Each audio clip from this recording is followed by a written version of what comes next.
bismillahir rahmanir rahim alhamdulillahi rabbil alamin wassalatu wassalamu ala ashrafil mursalin sayyidil awwalin wal akhirin sayyidina wa habibina wa shafi'ina wa nabiyyina wa mawlana muhammadin wa ala alihi wa sahbihi ajma'in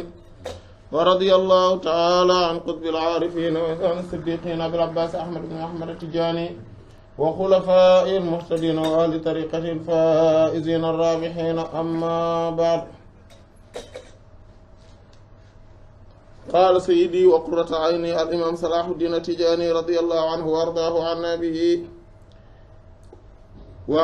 وهذه العين لا ترى ولا تبصر إلا الشيء الذي يقع عليه نور الله المخصوص بقوله الله نور السماوات والأرض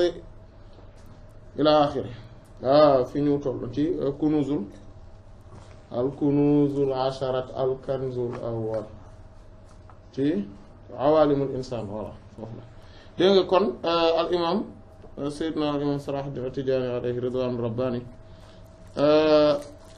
bokk na ci liñ gisoon ci lim doon wax maanaam suñ jotaay bi weesu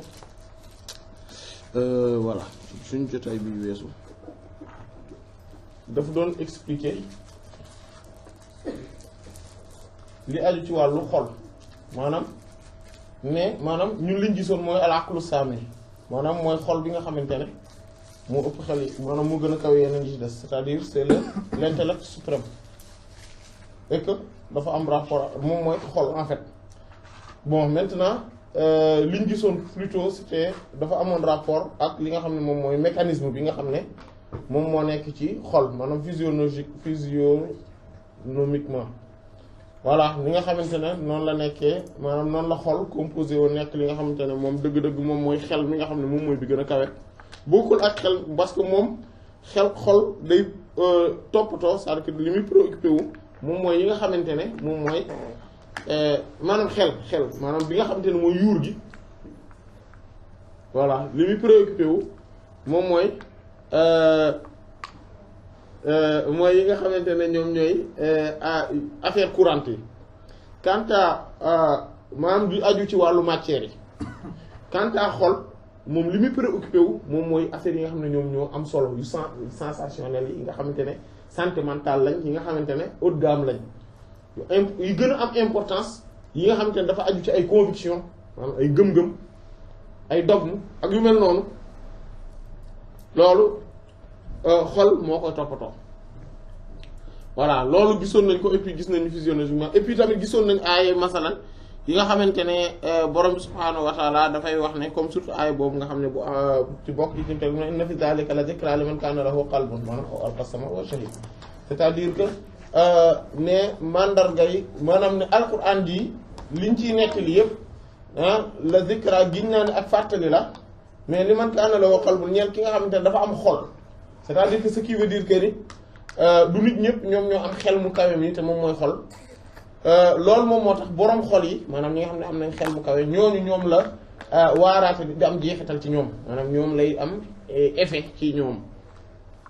sinon ku dul genre nit boobu waxal fii ba suba indil ko waaraatekat bi dàq waaraate moom affaire bi ça ne dit rien maanaam du ko wax dara parce que tout simplement xel mi maanaam xol boobu la amul du mun xàmmee lu baax comme ni ko Alxuraan wax su mun bukk mun am yun foofu laa yaaqilun wala ci beneen jàng ci beneen aaya bi fahum laa yarjuuna maanaam dañuy gumbatëx lu te duñu dellu si maanaam noonu lañ mel yal nañu yàlla sàmm kon dañuy gis ne xol effet bi mu am ak transcendance doole bi mu am ci kaw yuur gi moo ëpp doole que li nga xam te ne moom mooy effet bi contraire bi c'est-à-dire que bi yuur bi am ci xol bi voilà loolu moom moo tax yonent bi sallallahu alayhi wasallam mu ne yonent bi sallallahu alayhi wasallam wax na dëgg bi nga xamante ne moom la wax ne ala wa inna fil jasadi mudgha idha salahat salaha al jasadu kullu wa idha fasadat fasada al jasadu kullu ala wa hiya al qalbu mu ne ala waawee yëgoo ma yëgal la ne am na ci biir yaram benn suux benn muscle boo xamante ne su baaxee yaram bi yëpp baax su bonee yaram bi yëpp su yàqoo yaram bi yëpp yàqu te loolu moom mooy xol donc voilà qu'il y a un muscle voilà donc voilà s'il s'est réformé voilà kon tout le corps s'est réformé et que s'il s'est corrompu tout le corps devient corrompu et ce muscle c'est bien le voilà c'est bien le cœur voilà donc loolu la doon wax léegi mu ne xawlu léegi mu ne borom bi tamit dafa wax ne qulubun yawma idhin wajifatun absaruha khashi'a gisoo fii tamit beneen aaya la boo xamante ne day tegtal ne xol maanaam nit ñi yawmal xiyaamati ñi nga xamante ne dañuy jàq tiit maanaam nekk voilà dans la peur voilà démesuré voilà jour yawmal xiyaamati day gis ne ñooñu mu ne absaaruha gis nga c'est-à-dire que donc mooy xolu mooy bëtu xol yi donc les yeux du cœur ñoom ñooy tiit voilà ñoom ñooy tiit ñooy xaasha et puis que borom subhaanahu wa ta'ala nee na fa innaha la ta'mal absar walakin ta'mal qulubul lati fi sudur alquran suy wax bay wax silmaxa voilà suy wax di wax silmaxa la cécité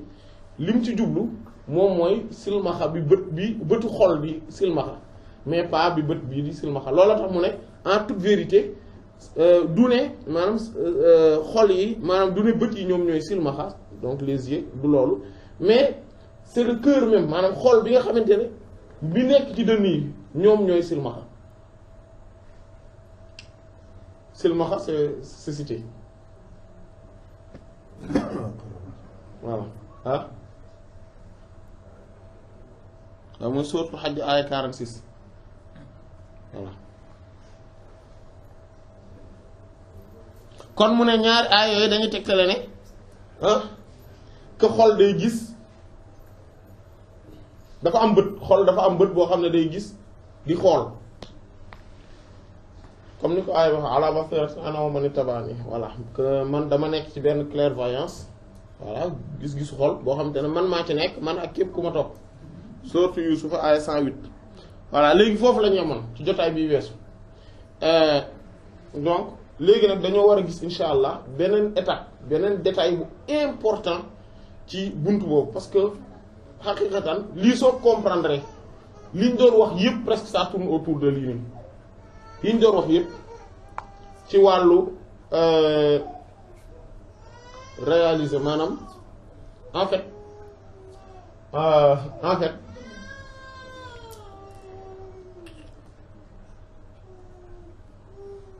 borom bi subhaanahu wa taala dañu di la wan boppam di la wan boppam mais ci sa xol voilà donc mooy manifestation yooyu muy def ci sa xol yàlla dañul di ko def su fekkente ne yow xàmmee nga ko ràññee nga ko comprendre nga ni lii manifestation divine la lii et que yàlla moom mooy wan boppam nga ràññee ko nga xam ko bu boobaa kooku moom la ñuy tuddee aarif ki nga xamante ne moom dafa négligent affaire yi di xew mais moom yëgu ci dara maanaam moom gisul lu dul l'apparence maanaam kooku ku njëkk ki moom la ñu tuddee aarif mooy le connaissant le gnostique voilà wala gnostique plutôt voilà parce que voilà donc kooku moom la ñu tuddee aarif c'est le connaissant alors que ki nga xamante ne moom affaire bi day xew mais il ne se rend compte de rien amul dara lu ko affaire bi di expliquer kooku moom la ñuy tuddee mahjub mahjub mooy ku ñu yiir mooy ku ñu voilé le voilé voilà donc c'est ça loolu moom mooy différence bi existe entre ki nga xam ne aarif la ak ki nga xamante ne mahjub la parce que aarif bi moom il voit c'est-à-dire que moom il se rend compte et il fait attention moom day def attention ci manifestation divine yi ñëw ci moom et que ki nga xamante ne moom mooy le voilé moom y a aucun dévoilement vis-à-vis de cela moom par rapport ak loolu amul benn dévoilement moom mbir mi day xew mbir yi di jàll di romb mais du ko gis parce que lan moo tax parce que bëtu xolam soit du gis wala du xool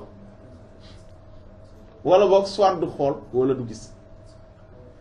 c'est tout mais à chaque instant à chaque moment à chaque période à chaque maanaam yàlla dañul di manifester wu di la wan boppam à travers lu ne léegi yow yaa ko war di gis wala nga bañ ko gis soo ko gisee su dee yaa ngi koy gis à travers ni mu lay manifester woo kooku moom la ñuy tuddee ah aarif mooy le connaissant ki nga xamante ne moom mbir yi day xew yëgu ci dara kooku moom la ñuy tuddee mahjub waaw kay le mahjub mooy le voilé en réalité loolu moom moo tax comme niñ ko waxee woon ci am na fu ñu ko wax yaakaar naa soit ci biir remarque bi la wala avant que ni réalité yi nga xamante ne moom la ñuy gis réalité yi nii maanaam xaqaayiq yi maanaam ay mbir la yoo xamante ne le simple vulgaire là moom il ne comprend rien ci yii ñuy wax nii yii ñuy wax nii moom il ne comprend rien day affaire bi day jàll moom du comprendre ne yii ñuy wax nii dafa ay réalité la yu am solo yu kii moom voilà bokkul ci àddunaam bokkul ci univers am bokkul ci sphère am ah mooy ki nga xam ne mooy nit simple ki nga xamante ne ah voilà la personne lambda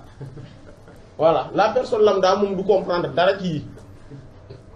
dañuy wax ba pare mu jàpp ne gars yi li ñu doon wax dafa compliqué kese et que voilà c'est trop compliqué est-ce que rek jarul rek ah yii matu ko mais vraiment mënoon nañu yom rek ci voilà c'est-à-dire que voilà moom voilà moom il du comprendre dara léegi nag looy gën di dem peut-être que loolu day dal ñu bari maanaam le peut-être que premier jour yi ngay fekkee jotaay yu mel nii affaire bi di compliqué doo xam li ñuy wax lan la wala boog boo ko xamee aussi c'est pas trop clair ci sa bopp mais au fur et à mesure ngay dem yàlla ci boppam par effet de sa miséricorde et de ses lumières moom mooy wàcce ci sa xol ay compréhension yi de telle sorte que mu lay dévoiler voile yi di dindeeku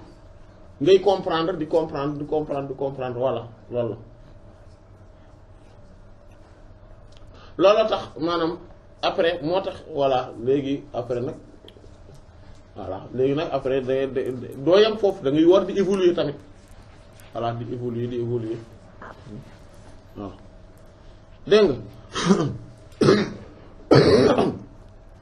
léegi mu ne wa hadhihi al-ayn boobu bët nag bi ñuy wax mooy bëtu man bët léegi yam waxtuñu bëtu lan bëtu xar kanam bi waxatuñ ko mais bëtu lan la ñuy wax xool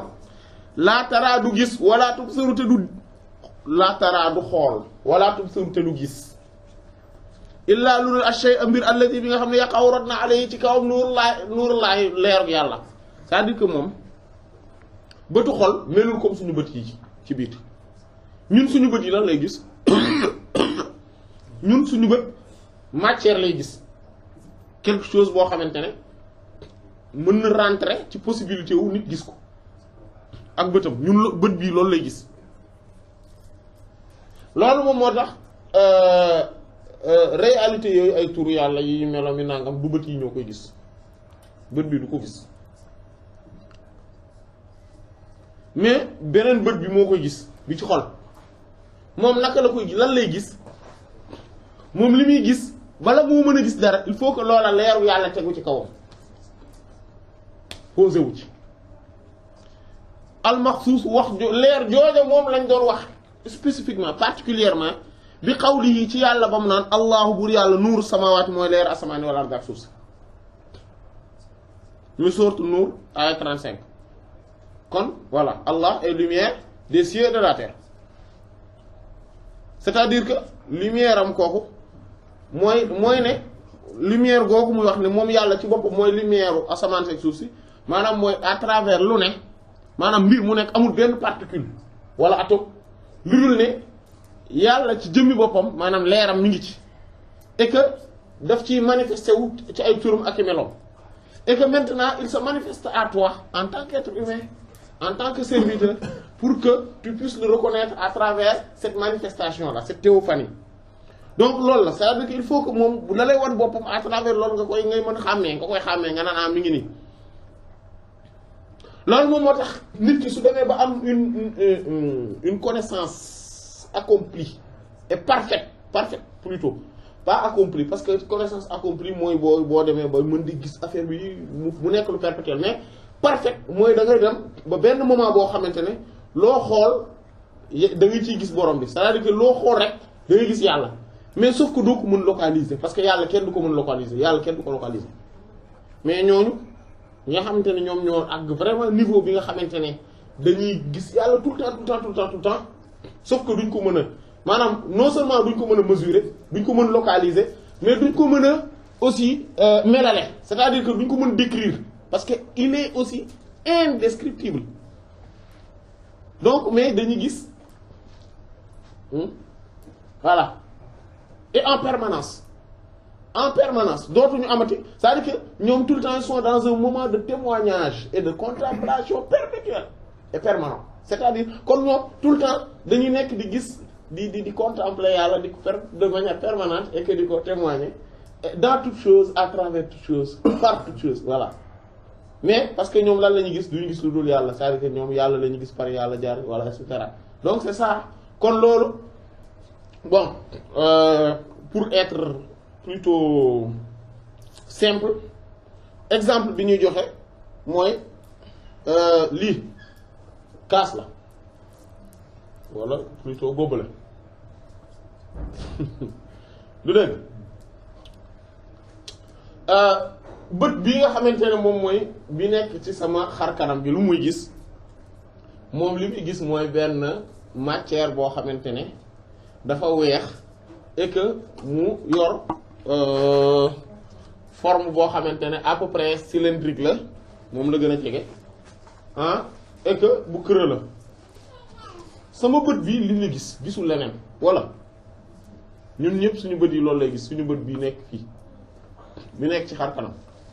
maintenant ñun suñu différence ñun ñëpp nag fan la résider mooy suñu bëtu xol ana lan lay gis bu ko xoolee là c'est-à-dire que la subtilité de la vision du cœur foofu la différence bi nekk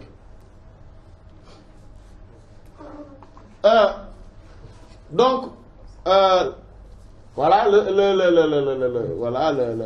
le simple vulgaire moom bu ko xoolee lan lay gis kaas bi kese lay gis dem yoonam il ne s'attarde pas plus que ça ci affaire bi voilà moom du ci attardé voilà lii góobale la et puis voilà ça sert à mettre de l'eau et puis c'est bon jeex na voilà pour mën a nag après dem sama yoon voilà mais d'ailleurs ça ne l'interpelle même pas plus que ça voilà bon loolu d'accord nañ ci mais kooku parce que moom dafa voilé wu c'est-à-dire que dañ ko voilé ay réalités yu existé dañ ko voilé moo tax gisu ko mais yàlla mi ngi manifesté wu à travers góobale bi di manifesté wu ci moom di ko wan ne ko xool ma gis ma maa ngi nii gisu ma mais moom gisu ko déggu ko parce que lan moo tax parce que bëtu xol bi ubbeekuwul assez pour mën témoigner contempler réalité boobu c'est ça léegi bëtu xol bi moom lan lay gis danaan déjà sama bët tegu na ci loo xamante ne parce que am na leeru yàlla gu ci tegu goo xamante ne moom moo faire exister mbir mi parce que su dul woon leeru yàlla gi du jóge ci inexistence c'est-à-dire que ñàkk a nekk al adam voilà l'inexistence ou le néant ñëw ci existence ñëw ci nekk maanaam bu dul woon leeru yàlla googu que yàlla ràngal benn leer gu ñu tuddee maanaam leer googu moo waral ci moom l'existence mu am existence ce qui fait que kon moom li muy gis ci moom d'abord moom mooy ne lii de existé na day représenter ne yàlla mi existé moom moo ko ràng meloom moo tax mu existé loolu ba ça c'est une chose jërëjëf ah beneen bi ci des beneen réalité bi bon naat bi te jël bi voilà léegi beneen réalité bi ci des moom mooy forme bi mu yor le fait que mu am forme mooy que ni daf may wan ne ma yàlla mi nga xamante ne bon léegi déjà gis naa ci alxaaliq yàlla mi nga xam ne moo bind albaari u yàlla mi nga xam ne moo sos dara sans origine c'est-à-dire que au départ mais gis naa ci tamit almusawwir c'est-à-dire que yàlla mi nga xam ne moo koy jox forme et que forme bii nii yàlla moom la neex c'est-à-dire que et que à travers loolu damay gis tamit yàlla bi nga xam ne mooy al-murid c'est-à-dire que mooy ki nga xam ne moom mooy am volonté mooy am namm-namm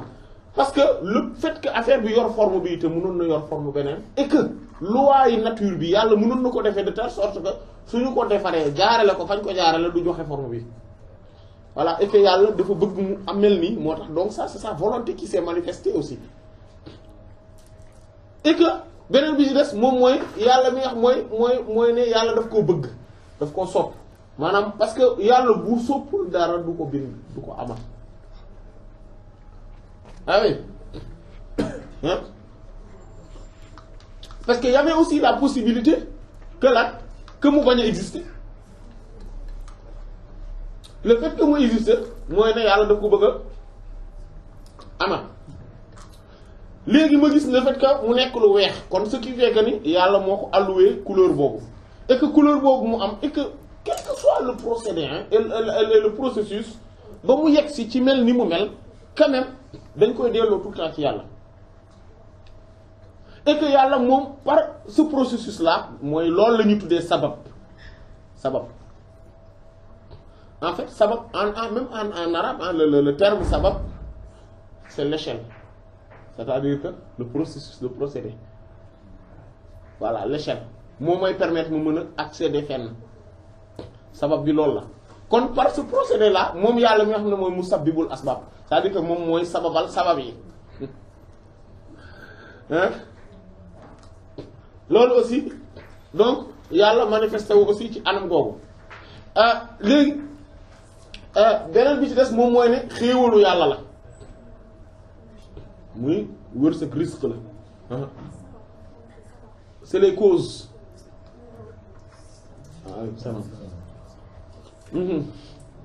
voilà dégg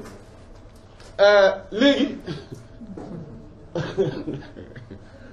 voilà léegi le fait que ma gis ne moom de affaire bi de rafet na dafa rafet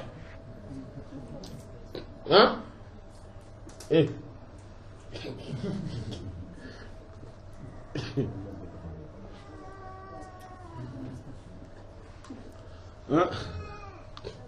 voilà le fait que ma gis ne ah lii de rafet na ak ni ñu ko defaree nii tabarkalla loolu c'est que kooku aussi léegi beneen vision du cœur moo ci dugg moom mooy lan le fait que yàlla mi nga xam ne moom mooy ku taaru ki ba pare di defar lu taaru di defar lu rafet. Kon la c'est la beauté divine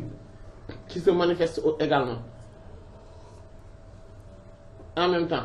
léegi bu ma gisee maanaam c'est-à-dire que loolu topp ko ci yu bëree bëri ah maanaam topp ko maanaam da ngay gis en fait suñu différence yëpp mi ngi résider foofu mooy capacité bi ñu am ci gis manifestation divine yi à travers affaires yi. Le fait que suñu xol aiguisé c'est-à-dire que suñu vision xol bi suñu bët xol sew aiguisé sew mooy subtilité boobu ba mën ràññee yooyu yëpp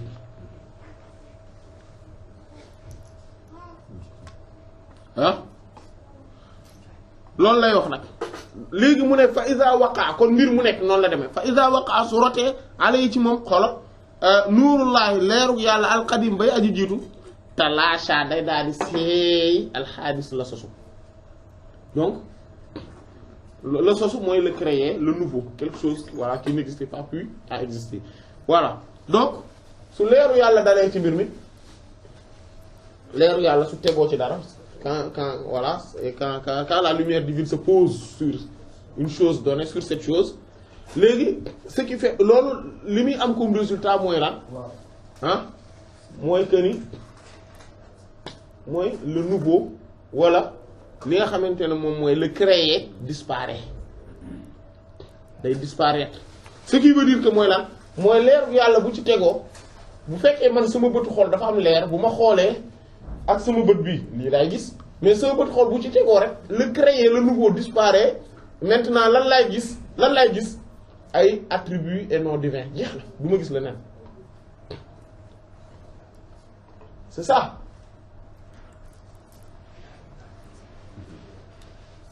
voilà loolu moom moo tax ko yéen moom bëtu xool bi laa tubsiru du gis al ashyaa mbir yi is ndax la laa shay addu amul benn mbir yabqaa buy des ma nuur yi ànd ak leeram moom buur yàlla ta'ala ji kaw ji amul fa nuurullaahi leeru yàlla lay sa nekkul kat anwaari kéem yeneen leer yi de déedéet melul comme leeru làmp wala leeru déedéet du lu déedéet wala leeru jant bi wala non leeru yàlla du loolu walaakinnahu waaye leer la goo xamante ne moom nuurul leer la goo xam ne tankashif day wuññeeku bii ci moom al xaqaa'iqu xaqaa'iq yi mooy dëgg-dëgg mbir yi réalité yi voilà c'est ça loolu mooy leeru yàlla bu ñu ne leeru yàlla donc c'est une chose boo xamante c'est une lumière par laquelle les réalités se dévoilent loolu mooy leeru yàlla donc du yeneen leer yi comme yeneen loolu tax leeru lu bata non mais c'est extrêmement important yi ñuy wax leeru yàlla ci waxu yi ñuy wax surtout waa ahlu tasawuf ak yooyu aarif billahi ak yooyu jubluwuñ ci yii jubluwuñ ci yii jubluwuñ ci li ñuy wax en physique li ñuy wax lumière en physique mooy yooyu jubluwuñ ci loolu voilà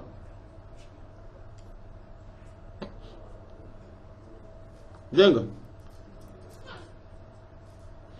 kon réalité yi dañuy dévoiler wu à travers leeru yàlla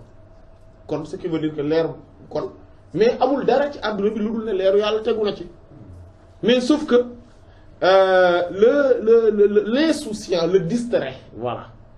muy aji yëg digg la xaafil moom du gis loolu du gis leer gi moom en fait day romb affaire yi sans mu bàyyi ko xel alors que yàlla mi ngi nii c'est ça bu dul woon cette distraction là kon yàlla dañ koy gis parce que mi ngi nii c'est ça c'est cette distraction maintenant yàlla dañ koy gis cela ne veut pas dire l'essence divine tekkiwul essence bi parce que l'essence est occulte de la manière la plus intime loolu il faut mu leer essence divine dafa nëbbatu ci anam gi gën a làqatu fii xaayatul butun ci dayoog nëbbatu dans l'extrême occultation foofu la nekk donc dafa nëbbatu dayoog nëbbatu làqatu dayoog làqatu kenn mënu ci am accès bu ñuy wax affaire xam li ñuy xam ci yàlla du nekk c'est pas son essence non c'est moo loolu c'est muy les noms et les attributs maanaam turam yi melo bi la ñuy xam ci yàlla ñi xam yàlla yépp loolu lañ xam ci yàlla xamuñu essentiellement loolu amul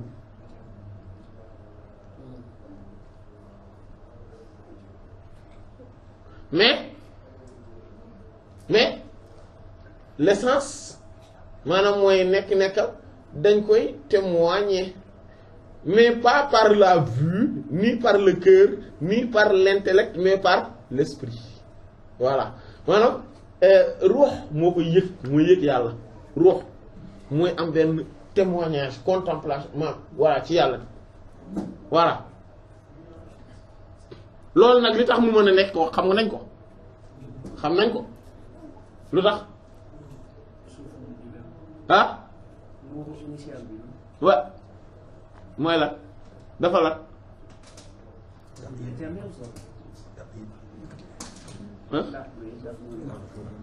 voilà itlaq voilà c'est-à-dire que absolu c'est l'absoluité voilà l'infinité l'illimité voilà et que souffle divin la loolu moo tax mais que moom tamit du ko gis da koy yëg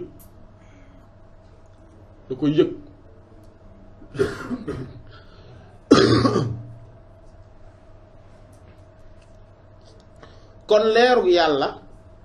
buñ ko waxee ay du yeneen leer yi mais leer la koo xamante ne réalité yi muy xaqaayiq dañ ciy wuññeekoo watan jali te da cay day dàqoo bii ci moom day yëkkatikoo bii ci moom zulamu lëndëm yi daqaayiq sew-sew yi l'obscurité des profondeurs se dissipe à travers ces lumières, cette lumière divine. Voilà, l'obscurité des profondeurs se dissipe à travers la lumière divine. donc c'est ça lumière divine bi day daf lay permettre leeru yàlla da lay permettre ngay mën gis ne fii lëndëm moo fi nekkoon mooy yi yaa xam nga lii comme li ñu joxe exemple bi lii su ko xoolee par rapport ak xam nga les noms et attributs divins là qui sont décelés à travers lii à travers kii bi góobale bi tur yàlla yeeg melo yi mais ce sont des profondeurs c'est-à-dire qu'il faut approfondir la vision et la clairvoyance pour mën ko accéder voilà hein voilà ki nga xamante ne moom il est distrait oui. Est-ce que tu peux dire un peu plus sur l'esprit entre le cœur Oui, en fait ça on l'avait développé dans d'autres séances. Voilà, donc voilà, je pense qu'on va... Bon, mais seulement que...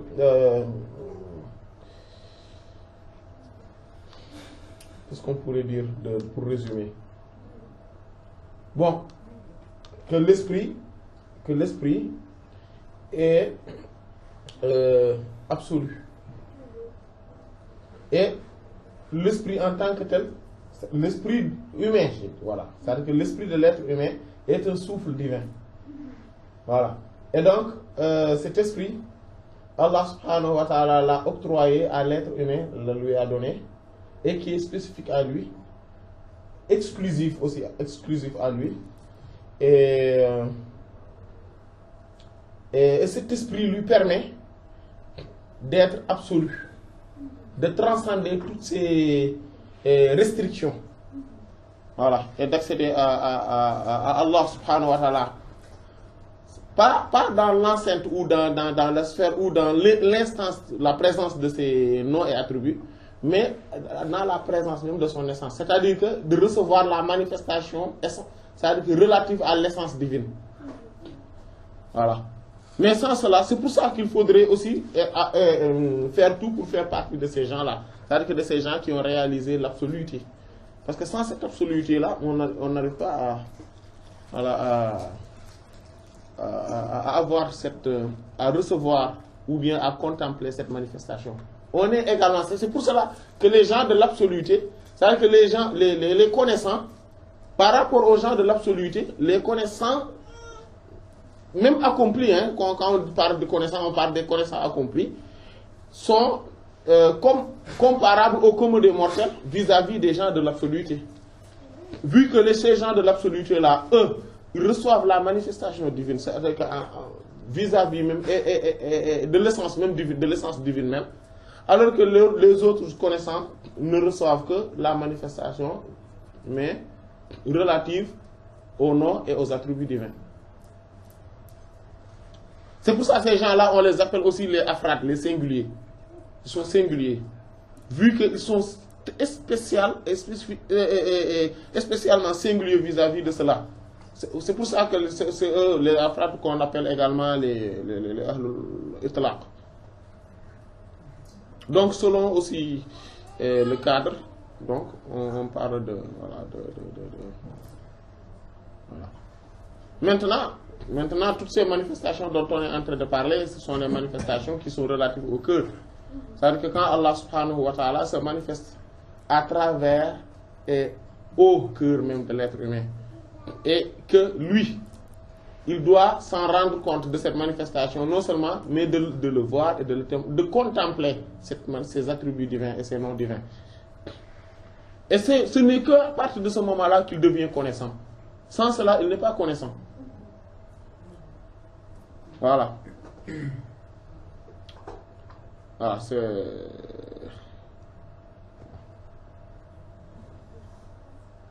Et donc, c'est à partir de cette manifestation-là,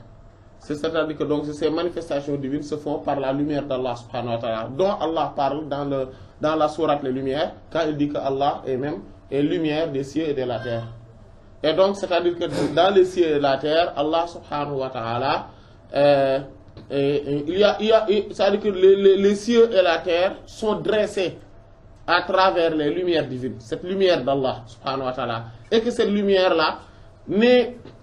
fait que c'est-à-dire qu'à chaque fois que cette lumière se pose sur quelque chose,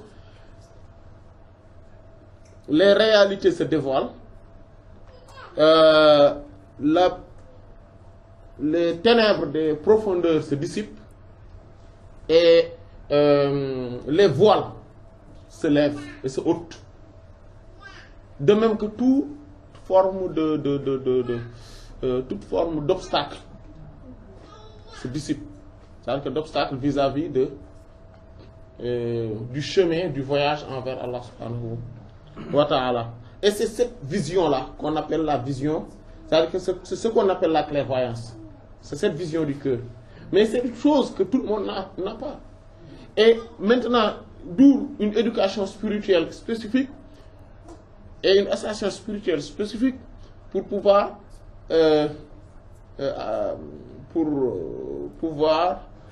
aiguiser cette vision du cœur, cette clairvoyance. Voilà. Voilà. Et que cet œil-là, c'est-à-dire que cet œil du cœur, cet œil du cœur-là ne voit pas les choses épaisses. Voilà. Par exemple, cet œil du cœur ne voit pas ce gobelet-là. Mais il voit les noms et les attributs divins à travers ce gobelet. C'est ça. C'est ça la différence entre l'œil du visage et l'œil du cœur, qu'on appelle, entre autres, clairvoyance. Voilà, al-basira. Voilà, j'espère que j'ai été un peu... Voilà.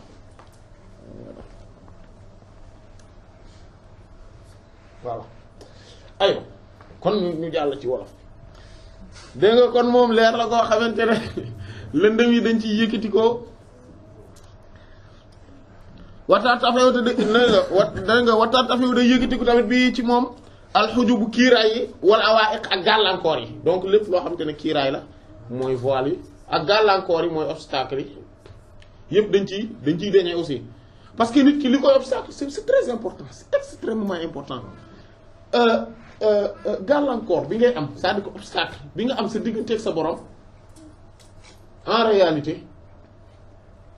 en fait pourquoi on peut pas accéder au royaume des cieux sans être accompagné d'un maître connecté? C'est ça loolu la parce que c'est ce maître connecté qui permet d'aiguiser cette vision du cœur à travers sa lumière, à lui, mais aussi à travers ses orientations. Et le fait qu'il attise l'éveil du disciple aspirant. Donc loolu la maanaam ki nga xamante ne kon loolu moom moo tax mënuñu non ñu loolu loola tax du jàppandi nit ki di mën a dem ci yàlla sans mu jaar ci loxo yi sëriñ boo xamante ne moom ci jëmmi boppam dafa connecté wu. Voilà moom ci jëmmi boppam dafa connecté wu c'est-à-dire que connecté à la haute instance divine. Voilà mooy xadara bi daf ci connecté wu moom mooy permettre mu mën a aiguiser loolu ci sa xol mun ko génne di la ko wan. maanaam ngay mën a gis affaire yi ndànk-ndànk ngay dem di gis di avancer ndànk-ndànk affaire yi di leer voilà affaire di yëg teggeeku et cetera.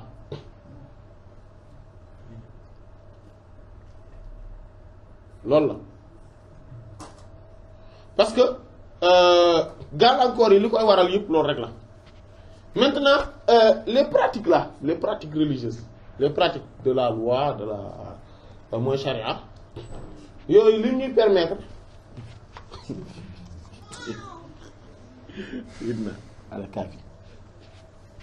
waaw moom li mu lay permettre moom mooy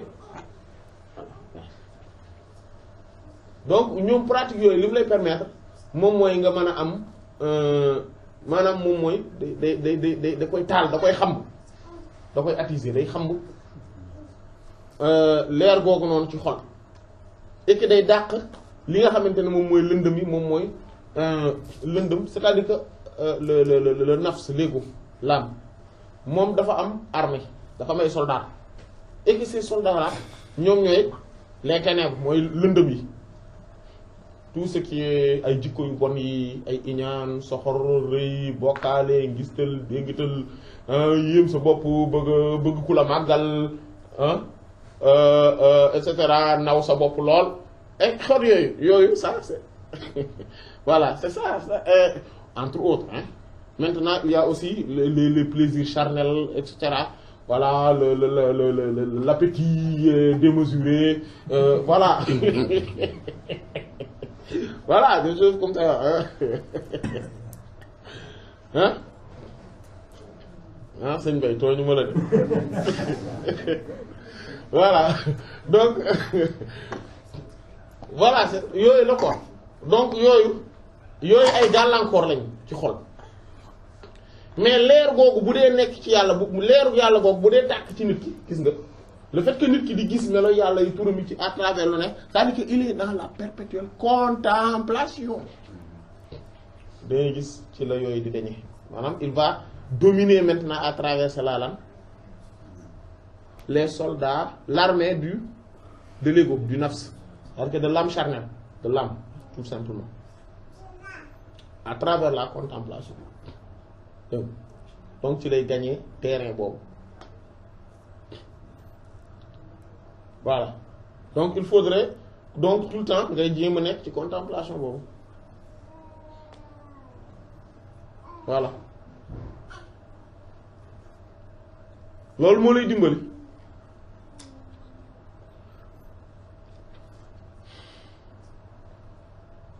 voilà bon ce sujet bi développé nañ ko ci Rimah bi ci tafsir Suratul Baqara bi voilà assez pour voilà maintenant donc mu ne wattu sama doon def na tuddee aynul basira bëtu xol loolu la ñuy tuddee bëtu xol maanaam mooy gis-gisu xol mooy clairvoyance wooyee te moom aynul bët la boo xam ne laa taraa du gis alkasaayu fa yu diis yi yu épais yi les épaisseurs moom du ko gis wala kinaa waaye moom kat laa taraa du gis illaa lu dul kulla latifin lépp loo xamante ne lu sew sew la moom les subtilités c'est l'œil du cœur ne voit que les subtilités moom yooyu rek lay gis yu sew yëpp sew yi fa hiya moo tax bët boobu min xadarati mi ngi tukkee maanaam ci xadarat al latif tur yàlla boobu ñuy wax al latif mooy ki nga xam ne moom mooy ku sew xam nga al latif cela signifie le subtil le tout subtil voilà donc il y a bon mën na tekki maanaam ki nga xam ne dafa sew mbir day tekki aussi parce que day tekki ki nga xamante ne il est subtil en connaissance c'est pour ça que ne Allah on naka la ko sax alaa ya'lamu man xalaqa wa huwa al-latiful xabiir eh bien certes connaît celui qui a créé ou bien n'est-ce pas que celui qui a créé connaît ou bien est doté de science nga ne mu ne wa huwa oui un fin connaisseur voilà wala connaît subtilement les choses voilà un fin connaisseur connaît subtilement les choses ou bien parfois tamit dañ koy wax tout simplement le subtil parce que lui-même il est subtil parce que lui-même looloo tax yàlla kenn du ko gis ak bët bi moo tax kenn voilà et que booy gis loolu wax nañ la nag gis gi c'est les noms et les attributs waxuñu lu taxaw nii ngay di ko gis waxuñu loolu on parle pas de cette vision là parce que ça c'est yàlla nañu yàlla musal ci boobu xalaat ça c'est extrêmement grave de penser que ni on peut voir Allah subhanahu wa ta'ala en chair et en os comme ça en physique des choses comme ça non ça c'est extrêmement grave non toutes ces visions dont on parle concernent tout simplement les noms et les attributs, c'est-à-dire que donc on voit Allah subhanahu wa ta'ala, c'est-à-dire on voit les noms et les attributs d'Allah subhanahu wa ta'ala à travers toutes choses, à travers ces manifestations, à travers tout événement. C'est ça, c'est ce qu'on appelle, hein? Voilà, loolu la ñuy wax gis. mooy gis xool. waaw ki naan bi bu ñu nee par exemple diw gis-gisam soriwul. Votre vision. Voilà, votre vision. Voilà, sur telle chose, c'est ça. Voilà. Voilà, c'est la perception. Voilà, cette vision-là, c'est la perception. voilà c'est la conception ou bien la concevabilité de la chose c'est ça loolu la ñuy wax vision boobu loolu la ñuy wax hein voilà dégg nga maintenant yàlla nañu yàlla sàmm dégg nga fa iza aradat bu nammee moom an maanaam kon ci xadatal latif boobu barazat ci la génnee kon loolu mu ne fa iza aradat su nammee antara ci gis alkasaifa mbir yu diis yi bëtu xol boobu su bëggee gis bu gisee benn affaire bu épée nii su ko bëggee gis du ko man lan lay def mu ne lat tafat xaa daf koy sewal à chaque fois que cet œil veut voir, c'est-à-dire que cet œil du cœur veut voir des choses qui sont épaisses, il le rend subtil d'abord. Donc il rend subtil. C'est-à-dire que par un processus, hein, ou bien par une analyse ou par un système intégré, hein, c'est-à-dire que c'est la chose épaisse qui entre, et après le système le traite, il va ressortir en étant subtil, voilà jeex na acca mu subtil noonu lay def moom bët boobu noonu lay def su gisee mbir bu nekk da koy rendre d'abord subtil parce que mënu ko gis en tant que ni mu nekkee lu épais nii loolu li ko man yàlla moom ci yërmandeem gu màgg daf ñoo defal bët yi nii pour ñu mën gis yu épais yi mais lu subtil xol moo koy gis comprendre nga Allah léegi nag fara atha bu ko defee mu doog ko mën a gis ala suurati ci melo boo xam ne uxra beneen la xayra bu bokk de suurati xaa melo alkasifati bu diis bi fannaasu nit ñi nag ni yaamul ña ngay nelaw nit ñi dañuy nelaw woowum te ñoom ñooy lan ahlul xijaab mooy borom kiiraay yi c'est mooy ku ñu wax mahjub mooy ahlul xijaab mooy les voilés ñoom ils sont dans un sommeil profond très profond sax mais dañuy nelaw yëguñu lu géej gi di riir tout se passe devant eux sans qu'ils s'en rendent compte tout parce que lan moo tax parce que dañuy nelaw gis nga kii nelaw fi mu toll fii fekk mi ngi ci nelaw yi elle est dans un sommeil profond ah yaa ngi dégg bu immeuble bi doon màbb sax bu ko yëg parce que mi ngi nelaw nit ñi nag noonu lañ mel maanaam mooy ñi mu ci jublu mooy ahlul hijab voilà c'est le commun des mortels voilà les gens du voile c'est-à-dire que ceux qui sont voilés de toutes ces réalités là yii ñuy wax ni ñi nga xamante ne dañ leen ko nëbb nii ñoom mënuñu c'est-à-dire que ils n'imaginent même pas que ces réalités là existent luñ ko sax seen xel bu ci dem ils sont dans une distraction c'est-à-dire un sommeil mais extrêmement profond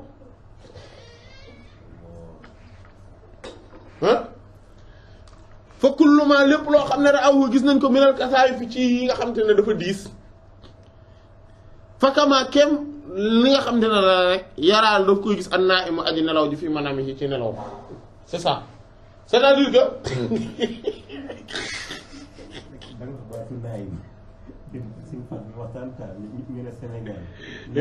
waaw mooy aji nelaw ci waaw au de naib bi ah c'est vrai parce que moom tamit day nelaw rek yàlla nañu yàlla sàmm yàlla nañu yàlla sàmm am na nag ay naib am nañ mooy le suppléant le substitut le suppléant ñoom am nañ ah mooy naib mais naib mi nag moom dañoo bari maanaam moom lay nekk ci jàkka ji mbir yi di xew mais il s'en rend pas compte voilà day nekk ci jàkka ji voilà sans mu am éveil c'est-à-dire que dans sa culture religieuse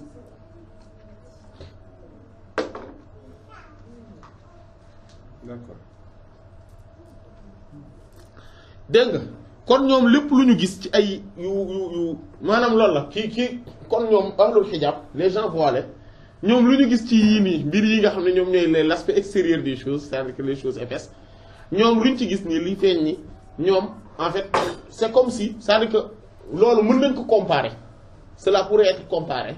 à ce que maanaam li nga xamante ne moom la kii nelaw di gis ci gént kii nelaw buy gis dara ci gént il voit des choses mais sauf que dafa nekk ci di gént day nelaw instant bi mi ngi nelaw mi ngi gis ay mbir mais day nelaw en même temps voilà ki nga xam ne dañ ko voiler aussi moom il ne vit pas la réalité des choses il vit que l'aspect extérieur des choses mais pas leur réalité c'est ça et il est dans l'obscurité voilà c'est ça les ténèbres l'obscurité foofu la nekk et dans l'obscurité surtout des profondeurs on arrive à avoir un sommeil profond c'est ça donc mais leer gi ñëwul moom day nelaw rek mais il voit les choses en dormant voilà dégg nga fa iza asbaha su xëyee min ahlil basirati maanaam su xëyee bokk maanaam mooy su demee ba mësa bu ñëw nag bokk min ahlil basirati boroom basira mooy boroom gis-gis xol yi nag léegi voilà léegi nag yàlla dévoilé na Allah dindi na voile doxoon ci diggante moom c'est kaana day nekk kaman kéem ka nga xam ne xaama dafa jóg min naw mi ci nelawam c'est comme si quelqu'un boo xam te ne dafa yeewoo ci ay nelawam fa abbara bu ko defee nag mu mën a firi nag maa li nga xam ne raahu moom la gis fil maanaam ci gént léegi nag mu commencé nag ne ah man de damaa gént nangam te xam naa ne interprétation bi nangam la donc ñun on vit sur terre ñun on voit les choses mais que il faudrait maintenant qu'on se réveille de notre sommeil profond pour pouvoir interpréter ce qu'on est en train de voir ce qu'on est en train de vivre c'est-à-dire mooy lan avec l'œil de la clairvoyance du dëgg et que ñu mën a accéder c'est ça loolu la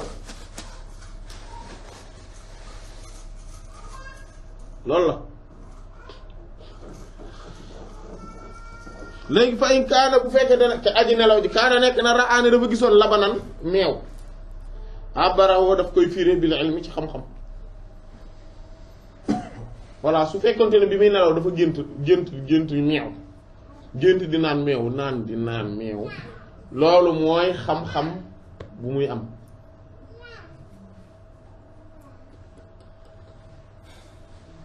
ay wala boog abara bi yi mu daal li mu ci namm mooy abara bi yi moom lay koy firee min aalamin naw mi ci tukkee ci àdduna yi nelaw ya mu nekkoon wal xayaal ak janeer yi mooy la fiction l'imaginal ila aalamil yaqza ñëw nag ci àdduna yeewute c'est-à-dire que le monde de l'éveil fi léegi nag boo yeewoo nag fi interview voilà nekk nga ci monde éveil su may nelaw ma daal di nelaw nii may gént di naan meew pour man maa ngi c'est-à-dire que rien ne me dit que ni je suis en train de dormir ah man damaa jàpp ne damay naan meew réellement mais su ma yeewoo ci lay comprendre ne ah d'accord ce que j'avais vu là maanaam ce n'était pas la réalité mais dama doon nelaw et que maintenant li ma gis nii meew la li muy tekk mooy xam-xam comprendre c'est ça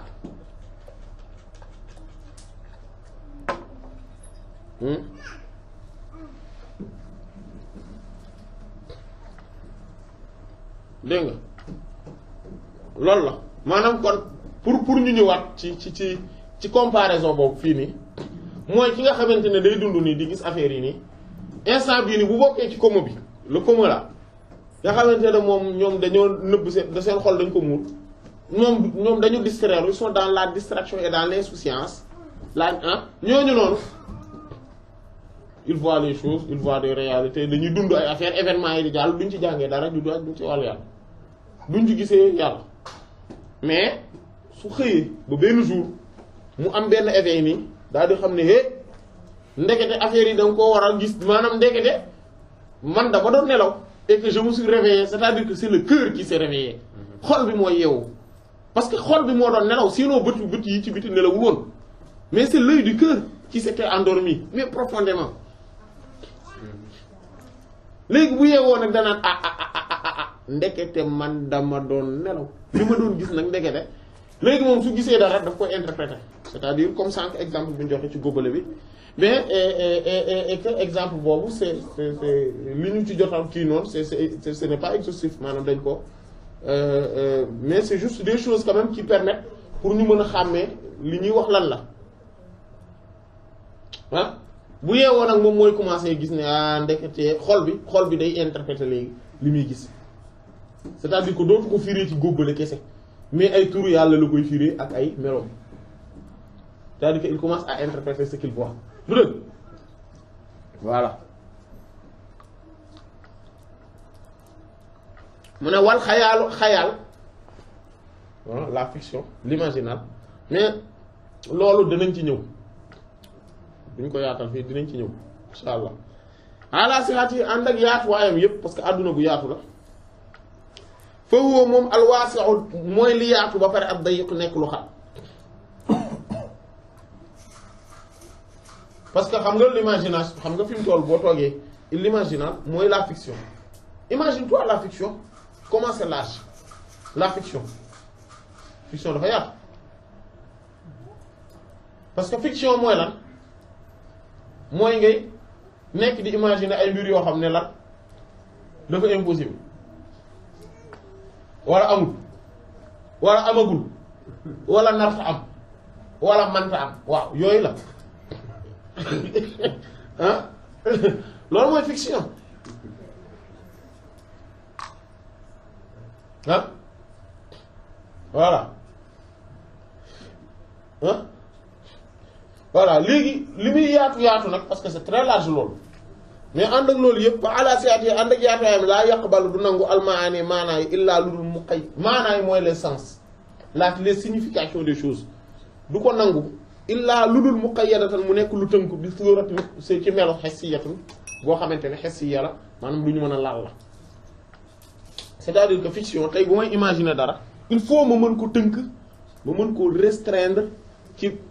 mbir moo xamante ne quand même bu ñu mën a bu concret la une chose concrète sinon rek du ma ko mën du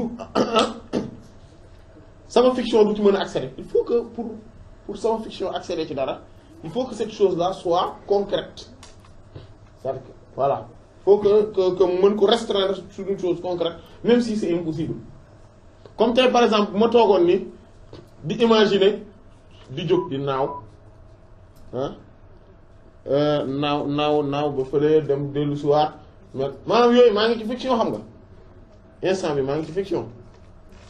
di naaw dem dellu si nangam bëtt miir bi jàll fii yooyu yëpp voilà yaa ma maa ngi ci fiction mais c'est parce que aussi dama ko tënk sur une chose qui est concrète c'est-à-dire que il y a une part de concret ah ci affaire bi parce que sinon mënu may imaginer rek di plonger dans l'imaginaire ci ay affaires yoo xamante ne en réalité amul dara lu concret lu amul rapport mënu la voilà loolu lay wax nag kon loolu la fa yaraa bu ko defee ala ilma mu daal di mën a gis nag maanaam mu gis fa yaraa mu daal di gis nag ala ilma xam-xam labanan mu nekk meew wa diine xaydan mu nekk ak tënk nga laban meew kon meew dañ koy interpréter xam-xam lan si tënk kii mooy mënat yi dañ koy interpréter diine mënat boo géntee ñu mënata la soo géntee ñu mënata la li muy tekki mooy diine maanaam sa pratique religieuse day gën a baax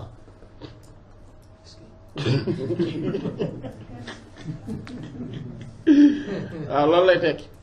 mais cependant soo géntee ñu chaîner la ci baat ça c'est l'avilissement mooy torox tàngi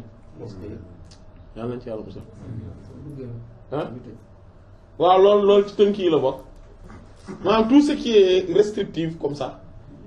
loolu li muy tekki mooy moo tax souvent comme ku gént ne par exemple benn waaye dakaa jàpp dañ koo jàpp ni te kii ko chaîner ko kii ko ni quoi mënate ko chaîner ko tànk yeeg loxo yi wala yooyu dugal ko ci kaso ba pare di ko surveiller loolu mooy que ni dafa am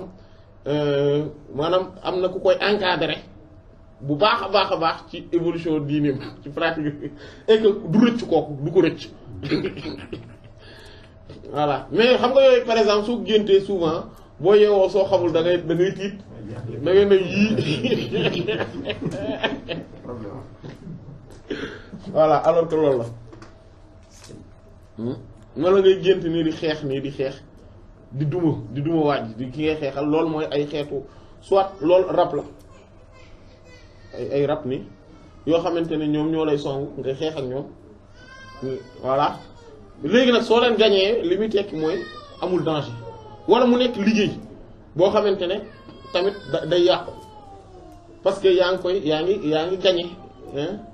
kooku mais li bon nag moom ci koy xeex moom xeex gént di xeex du loolu moo garaaw mais li garaaw mooy ñu gañe la ci xeex mi waaw voilà qaala wax na taala kaji buur yàlla nee na wa min ayat yi bokk na ci aaya yi maanaam kéemtaan yu màgg yàlla yi manaamukum seeni nelaw di lay li ci seeni maanaam waaw nelaw yi bi lay li ci guddi wan nahaari ak bëccëg wopti xaaw ak sàkk ngeen sàkk min fadli ci ngëneelam min fadli ci ngëneelam sourate Rum aaya 23 aaya bi dafa am ñaari volet loolu lu mat a bàyyi xel la moom lay développé nii ci aaya bi ñaari mbir la en fait le sens apparent du verset mooy que ni bokk na ci màndargay borom bi subhaanahu wa ta'ala màggaayam mooy da ngeen di nelaw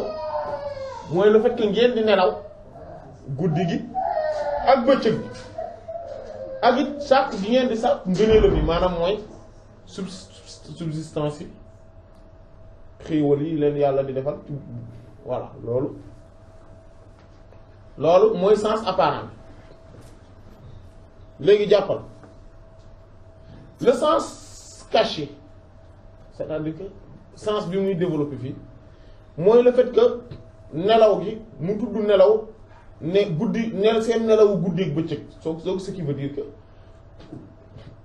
nelaw ñaari fas maanaam nelaw boobu même bi la mooy bu guddi ak bu bëccëg bi ñoo yem loolu lay xam ne zakara tudd na almanaam nelaw dunal yaqaza te tuddul yeewu donc tuddul yeewu bi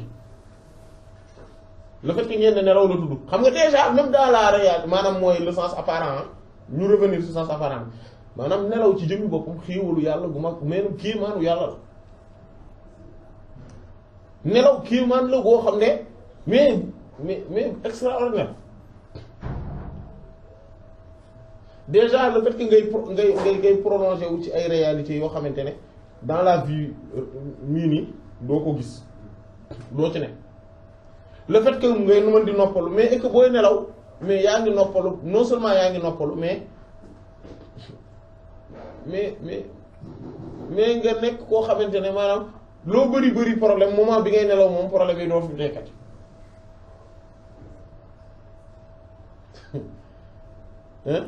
ak yeneen xeeti xéewal yu mag yu nekk ci nelaw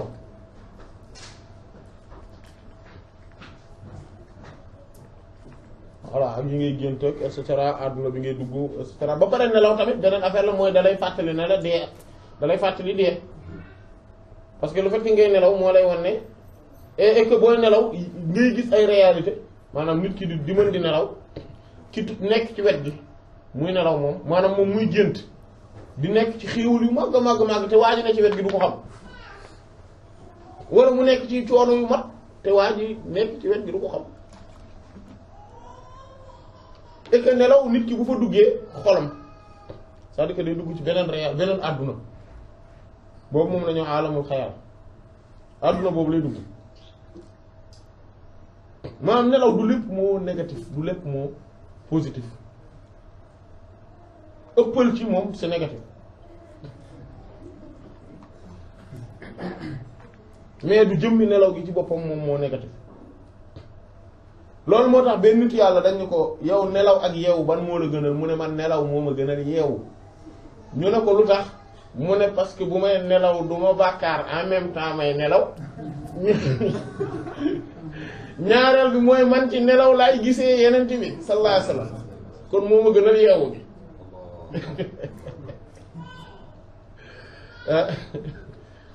voilà voilà donc maanaam pour dire que ni voilà du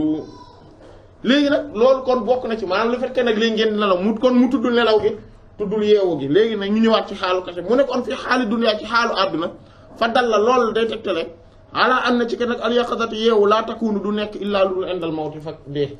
loolu lay wane ne parce que le fait que muy wax ne yéen àdduna kat bokk na ci kéemaane yàlla mooy le fait que mu may leen ngeen di nelaw maanaam muy bu tudd nelaw guddi gi ak bëccëg gi ba pare waxul affaire yeewu mooy wane ne yeewu gi kon kañ lay am mooy bu dee amee wa inna insaana te kat li wér boor mooy kon nit ki doomu aadama naa imun aji nelaw la abadan ba faaw maalam yamut fekk deewul fekk nit ki deewul mi ngi nelaw fa zakara mu tudd annahu nakat ne li wér boor mooy sàmm am na foofa manaamun ay nelaw bil layli ci guddi gi wan nahaari ak bëccëg ne nelaw guddi am na nelaw bëccëg am na nelaw guddi gi xam nañ ko nelaw bëccëg gi mooy ban mooy ku xamul luy xew la distraction mooy nga xam ne dañ ko voilé dégg nga kooku ne maanaam kon am na nelawu bëccëg ak guddi fii yaqazati yi ci yeewoom wa naw mi ak nelawam maanaam le moment bi mu yeewoo ak bi muy nelaw yëpp ndekete dama ngay nelaw wa fil xabar yi am na ci xabaar maanaam xadis boon buy wax ne annaasu nit ñi niyaamun aji nelaw lañ fa iza maatu bu ñu deewee intabahu la ñuy yeewu nit ñaa ngay nelaw bu ñu yeewoo bu ñu deewee la ñuy yeewu bon dina def taxrij bi ci beneen munaasaba foofu noonu dina def taxrij dégg nga falam yàtti indiwul bil baa ci baa bi wan fi nahaari ci bëccëg gi li xaqiqa ngir mu mën a saxal dëgg-dëgg al musharakata bokkaale gi maanaam le fait que waxul wa min ayatihi manaamukum bil layli wa bin nahaari déedéet mais bil layli wan nahaari la wax le fait que waxul bil layli ci guddi gi wa bin nahaari ak ci bëccëg gi mooy wane ne ñoom façon nelaw bi yëpp benn la le fait que mu boole leen dégg nga sans mu indi préposition bi wane voilà bi wane différence bi wa annahu te lu wér boor mooy yuridun mi ngi namm almanaama nelaw bi muy wax fi li xaalil yaqazati mooy ci xaalu nit ki bu yeewoo almotaadat ba ñu baaxoo maanaam nit ki habituellement su yeewoo en réalité il est dans un sommeil en même temps alors qu'il est éveillé mais il est dans un sommeil c'est-à-dire que la sommeil le sommeil du cœur la distraction manaamukum léegi nag mu ne seenu nelaw bi layli ci guddi huwa mooy an naw mu nelaw almotaat ba ñu xam wa fi nahaari bëccëg gi huwa moom mooy nawmul xafalaat mooy nelaw yëgadi yi mooy le sommeil de la distraction de l'insouciance loolu la tuddee bëccëg gi wala haata lii moo tax jaala mu def adduna àdduna jisran mu nekk aw pont aw wala boog abratan mooy fu ñuy jaaluwaay ay li mu ci namm mooy jaaluwaay xam nga en fait fii jàlluwaay mooy pont lan lay permettre lan mooy njariñu pont traverser mooy njariñu pont l'utilité du pont c'est ça pour jóge ci côté bi dem ci beneen côté bi voilà loolu yow bàyyi yow yeewoo ko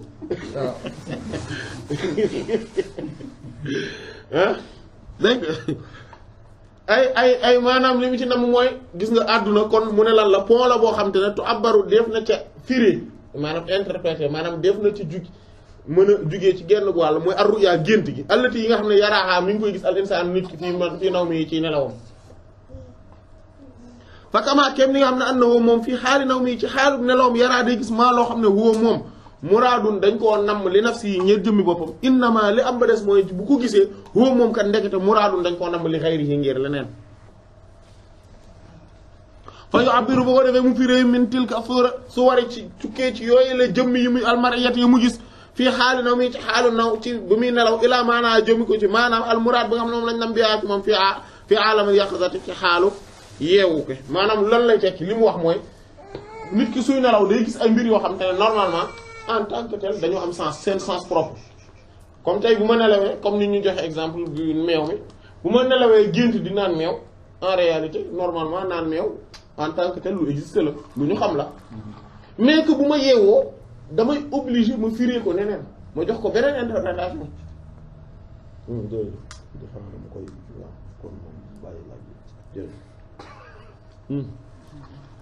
ah du dëgg da loolu la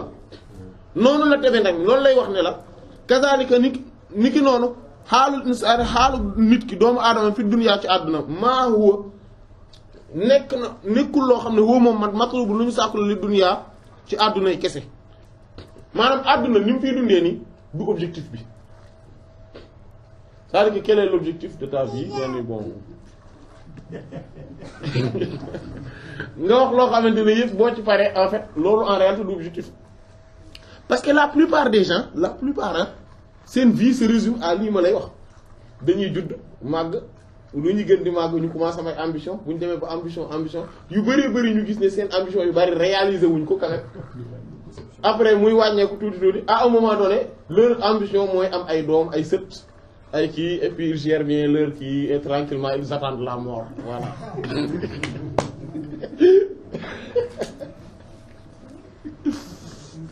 Voilà ah waaw bismillah waaw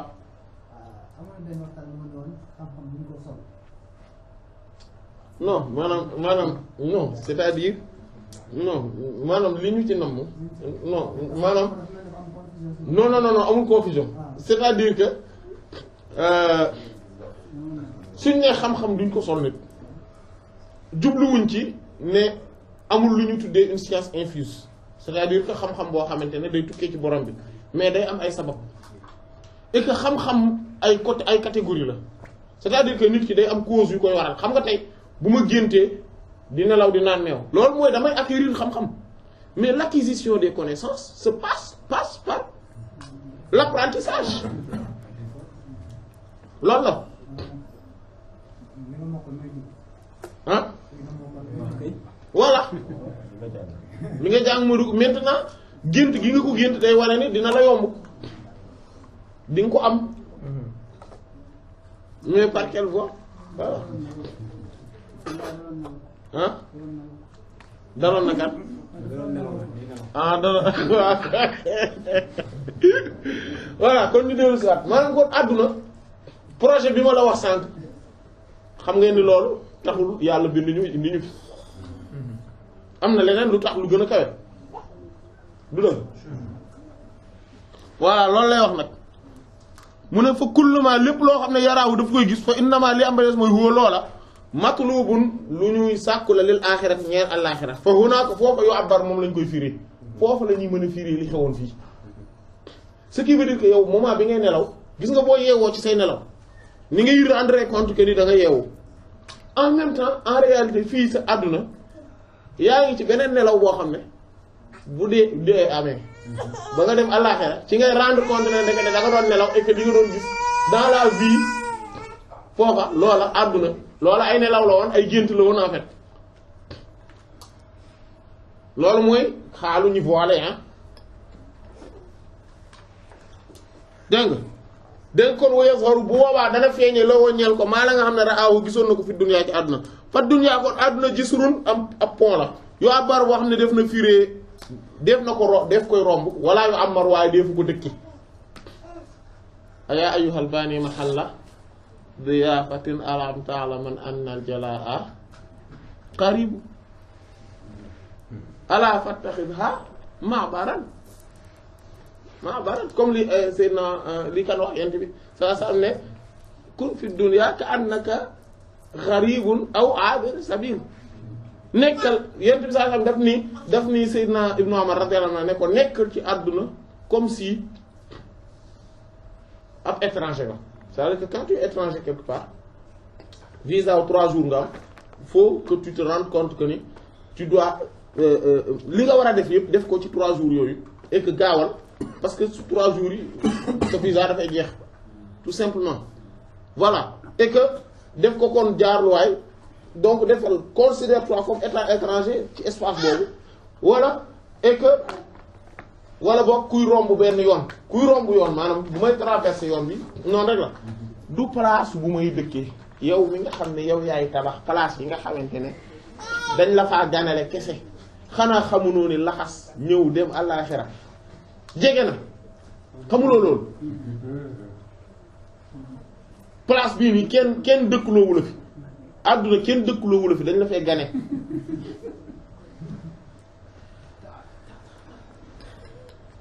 voilà c'est ça dégg nga non sama kii bi non na ma jox sama portable bi yaakaar naa dina waaw mën nga ma jox sama portable am yi xoolal bi voilà bu su bomba waaw baax na dégg nga voilà dégg nga kon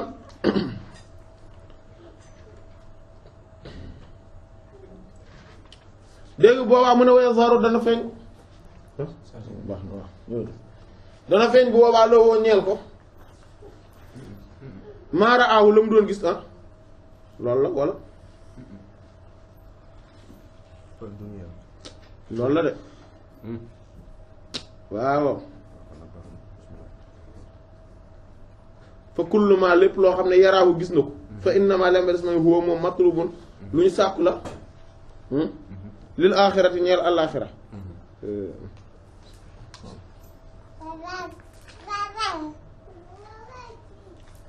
man kam su bi sax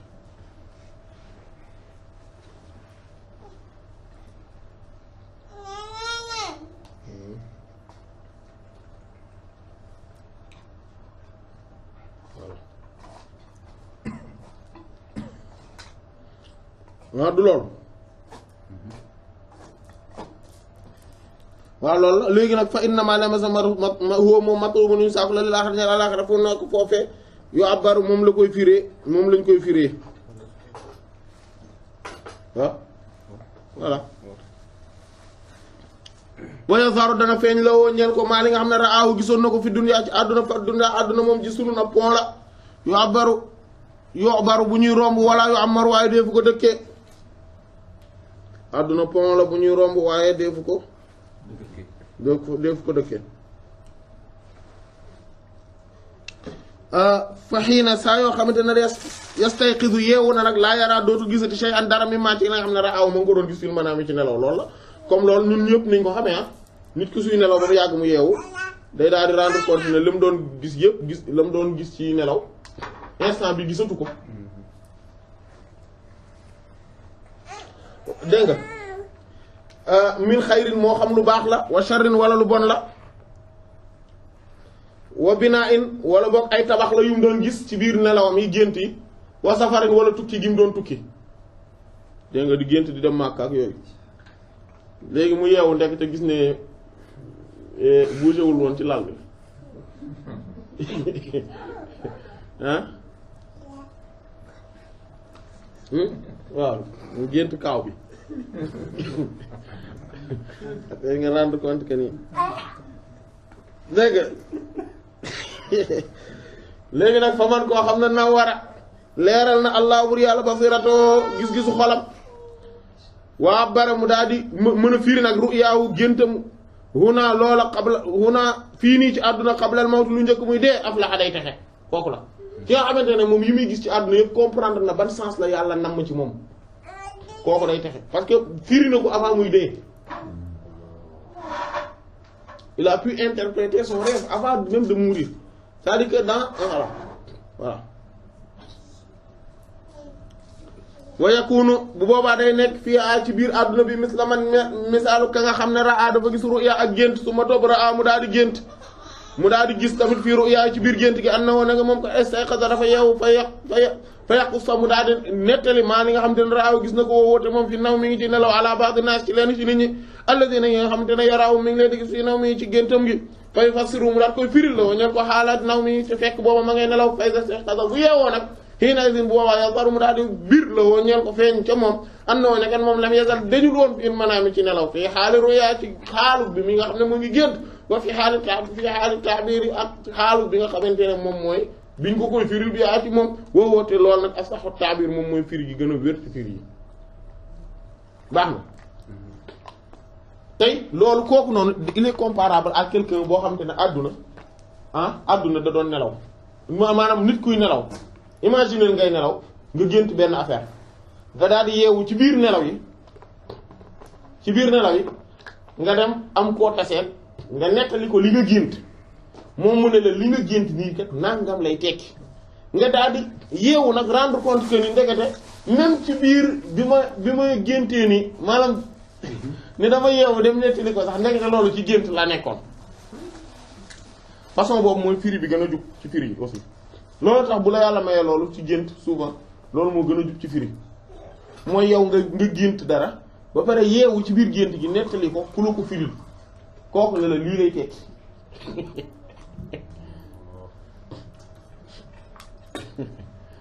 ah voilà mooy gént ñoom sëñ Mamadou yi ñoom façon yooyu dañuy gént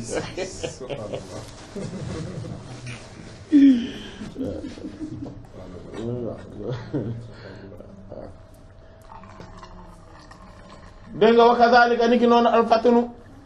aji muus gi ku muus allabibu aji yeewu ji nga am ko xam xel mu rëy la yor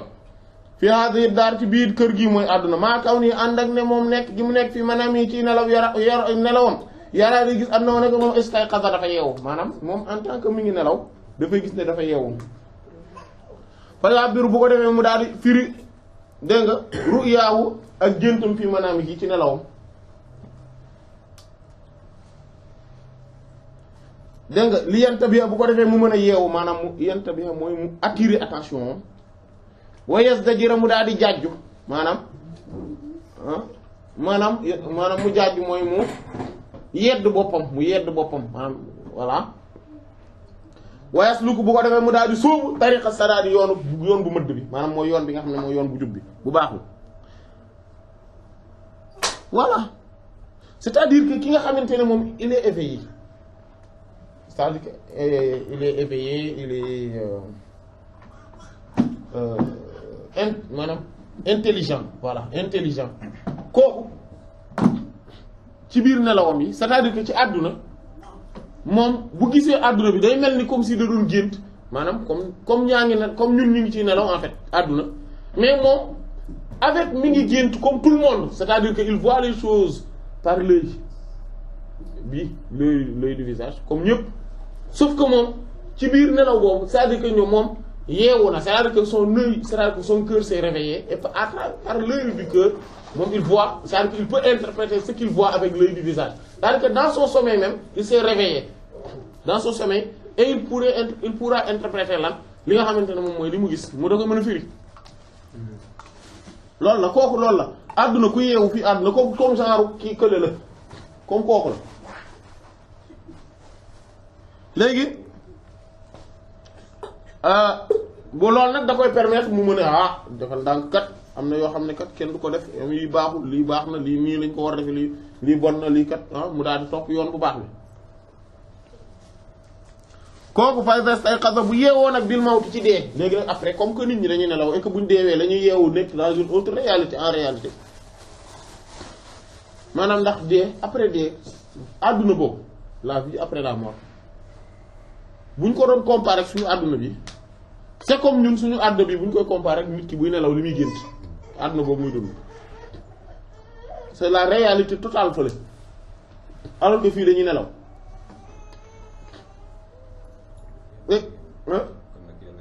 amin il faut se réveiller même avant même la mort c'est-à-dire il faut voilà il faut se réveiller fii gisoo nit ko réveille-toi yeewul àdduna du nii yeewul àdduna du nii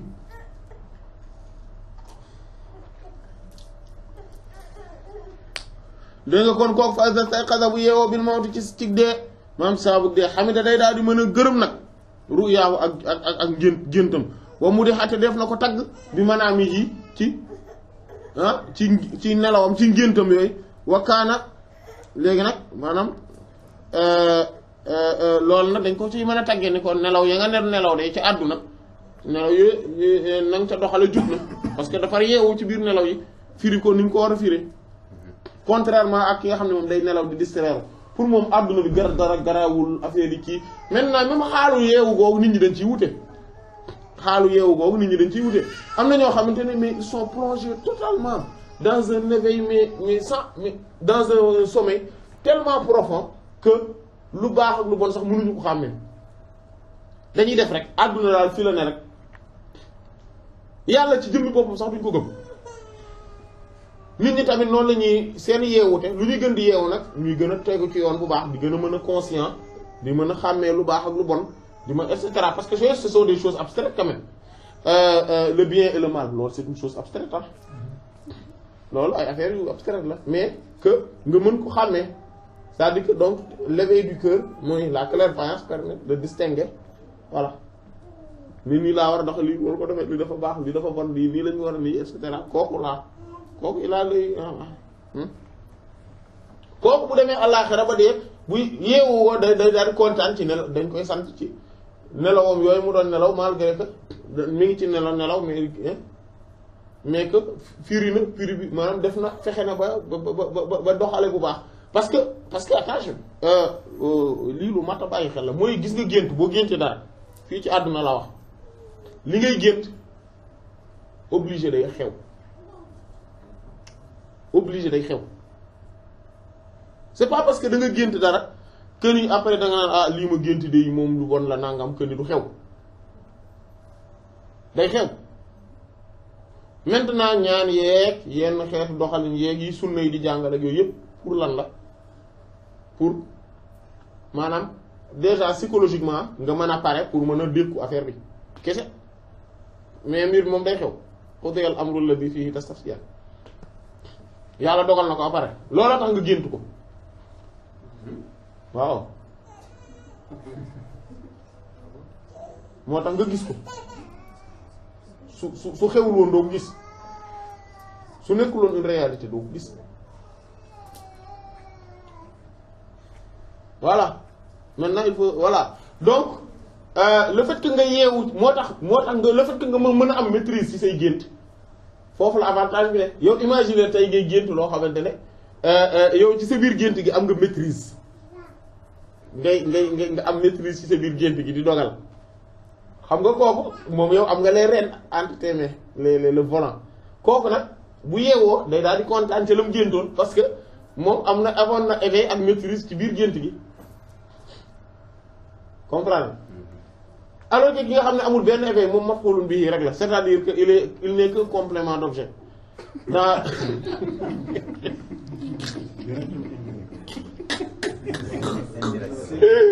direct ak indirect mais kooku ce qui se maanaam liy xew ci biir gént gi du ko contrôler bu baaxee du moom bu bonee aussi c'est parce que il n'a rien contrôlé adduna fi tam noonu la mel yaa ngi ci nelaw mais réveille-toi quand même pour contrôler sa gént gi ngay gént fii voilà au moins amal un petit éveil pour mën contrôler sa gént gi fii parce que après ce sera trop tard parce que foofu interprétation rek fa ama on ne rejoue pas les dés hein les dés kenn du ko jeté wat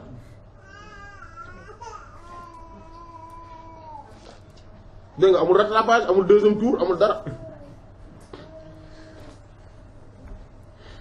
léegi nag mu ne wakkaana mu nekk nag ibtixaa'ul fadli maanaam sàkku ngëneel bi nga xam ne moom la ñu wax na ci aaya bi maanaam ne seen nelawu bëccëgee guddi ak sàkku ngëneel yi ak sàkku ngëneel minu ci moom borom subhaanahu wa ta'ala fi xaq ci àqu man ka nga xam ne raa dafay gis fii naw mi ci nelaw annahu nekkat mustayqizun yeewu na fii naw mi ci nelawam c'est-à-dire que kon borom subhaanahu wa ta'ala am na ay nit ñoo xamante ne daf leen a may ngëneelu le fait que ñuy mën di yeewu ci seen biir nelaw yi loolu ngëneel gu rëy la yàlla may la nga mën a yeewu ci sag nelaw dégg nga mi ngi mel ni tey kuy gént yàlla nañu ko yàlla defal ñun ñëpp kuy gént yonent bi sallallahu alayhi wasallam mais que il ne moom réveillé wul maanaam amul benn contrôle ci gént gi kooku li mu bëgg a wax ak moom wala li mu ko bëgg a laaj wala li mu bëgg a xam ci moom wala li mu ko bëgg a ñaan du ko man lu tax parce que il n'a pas de contrôle moom complément d'objet là il n'est que complément d'objet il subit les choses alors que ki nga xamante ne ci biir gént googu dem am na ci maîtrise nga xam ne day mën a laaj day mën a yeewu di mën a wax ne man de lii laa bëgg nii laa bëggoon lii laa doxale defal ma lii nii laa ko soxlaa nii laa ko bëggee anam gii et cetera voilà kooku bokkul ak ku njëkk yi mais loolu beneen ngëneel la maanaam gént Yonent bi sallallahu alayhi wasallam benn ngëneel la mais gént mën a wax ak moom beneen la bu bokkul ak bii ñu ëpp ci ñu koy gént dañ koy gis kese duñu wax ak moom léegi mu des nga mën koo wax ak moom ñetteel bi moom mooy ci biir wax ak moom bi ngay wax ak moom nga mën koo wax exactement yow li nga bëgg ba pare li nga bëgg jub loolu tam beneen ngëneel la ay ngëneel ay étape la waaw nga mën koy wax ne ko damaa bëgg kat nga ñëwaat parce que yow yooyu yëpp conscient nga ci et que nag am na beneen boobu mooy bi gën a mag yàlla nañu ko yàlla defal ci biir loolu mooy que ni moom du def lu dul topp say bëgg-bëgg voilà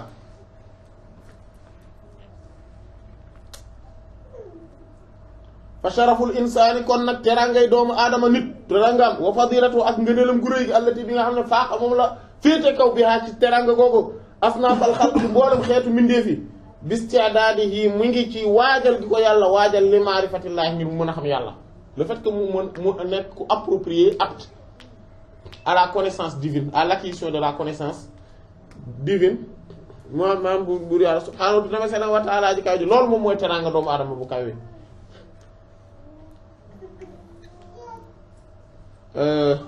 voilà c'est sa noblesse son honneur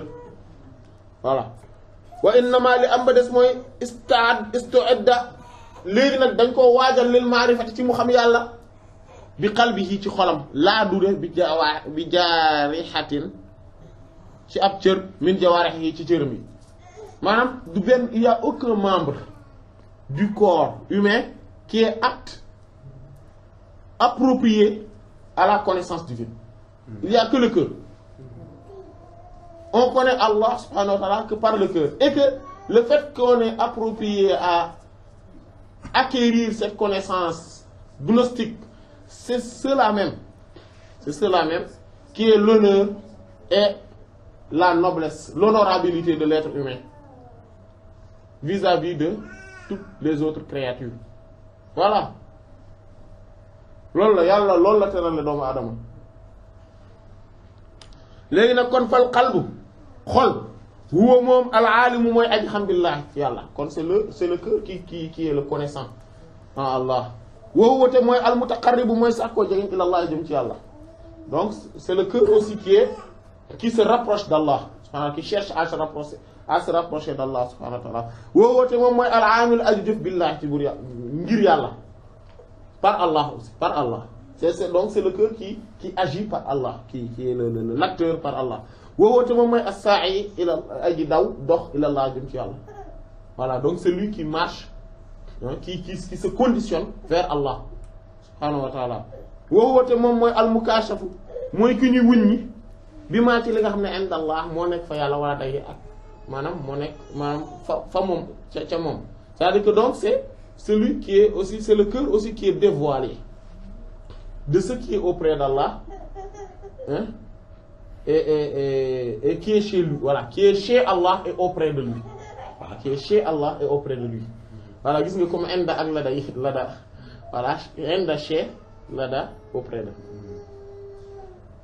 Wa innama li am ba des mooy nag aljawaarihu cër yii ci des nag yaram yii nga di kon lu mu fiy def mu ne at baawoon ay toppe lañ. jeex na wax xudam ak ay liggéeykat lañ serviteur lañ maanaam ils sont dans le service quoi voilà wa alaatun ak ay jumtuwaay c'est-à-dire que ay outils voilà yastaxdimuha boo xam ne dana ko jëfandikoo alqalbu xol moom ñoom lay jëfandikoo wa yastamiluha te daf leen di jëfandikoo istimalu jëfandikoo ak almaliku boroom lil abdi ñeel jaam bi c'est-à-dire que xol ni muy jëfandikoo yeneen cër yi c'est maanaam façon bi mu koy defee mooy comme ni lan comme ni lan ni boroom di jëfandikoo jaamam tey boo amee sa jaam ni nga koy jëfandikoo wee noonu la xol di jëfandikoo yeneen cër yi duñ ko mën a moy voilà li mu wax donc loolu la ñuy def amul leneen fii voilà fal qalbu no wastamil waaw wastixdaamu ak jëfandikoo ak ra'i kay sàmm li ra'iyati ñeel ñañu sàmm c'est-à-dire que le gouverner le berger et son troupeau wala le gouverner et les gouvernants voilà le roi et le sujet jeex na fal qalbu xol huwa moom mooy al maqbulu mooy la ñuy nangu indallahi fa yàlla isa saara bu nekk bu mujjee dem ba nekk koo xam ne mustaghriqan aji lab la bi xëy déedéet isa salima bu bee mucc na min xayrillah ci leneen bu dul yàlla maanaam xol moom mooy ki ñuy nangu ci yàlla c'est-à-dire que moom la ñuy accueillir moom la ñuy accueillir ci yàlla booy dem ci yàlla ci xol bi ngay demee xol bi la ñuy accueillir ci yàlla su fekkee lan la attention de su la ne su muccee ci leneen lu dul yàlla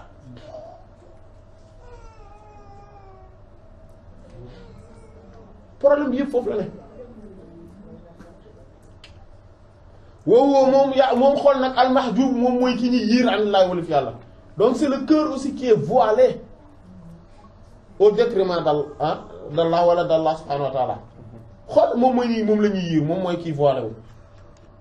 isa saara bu mujjee nekk koo xam ne mustaghriqan aji lap la bi ghayrillah ci leneen lu dul yàlla maanaam si li englouti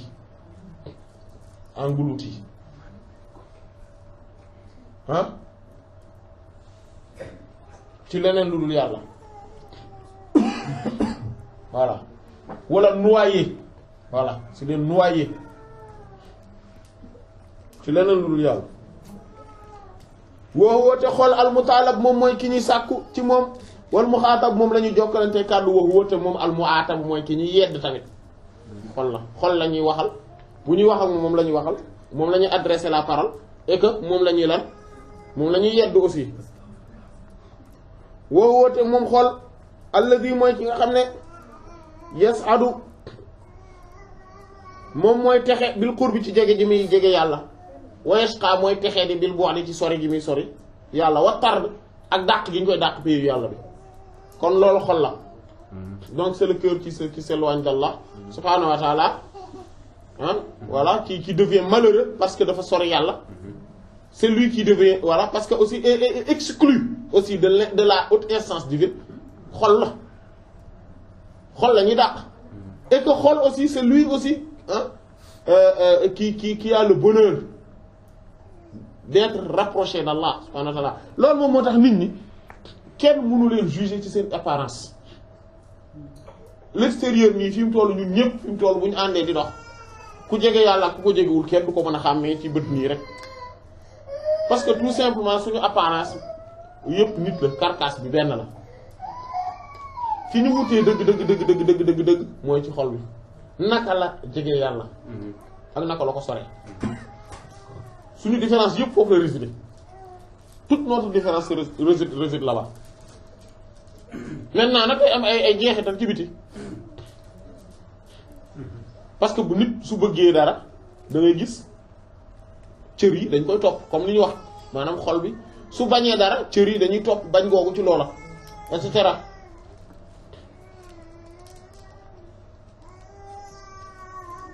woowu xol al mutiya mooy kiy topp yàlla nag al mutiya mooy aji topp bil haqiqati ci dëgg lillahi ñeel bu yàlla taala ci kaw ji en fait dëgg bu ñu naan diw topp na yàlla xol bay topp yàlla en réalité moo tax cër yi di ci topp waaye innamaa lim am ba des mooy allazi li nga xamante ne yantashiru moom mooy tasaaroo nag léegi mooy répandre alal jawaarih ci cër yi minal ibadaat ci ay xeeti jaamu yàlla yépp anwaaru ay leeri xol lañ c'est ça tout ce qui se répand là yi nga xamante ne moom la ñuy def mooy tasaaroo ci yaram ba tax yaram yi di mën a jaamu yàlla mooy leer gi tukkee ci xol bi mais si xolal imagine léeg-léeg nga gis nit koo xamante ne day nekk ci benn bàkkaar mais manta ba bàkkaar boobu mënu ko bàyyi mënul détaché wu ci bàkkaar boobu lan moo tax parce que il n'a pas assez d'énergie dans son cœur énergie spirituelle dans son cœur pour se débarrasser voilà de ces péchés là de ces péchés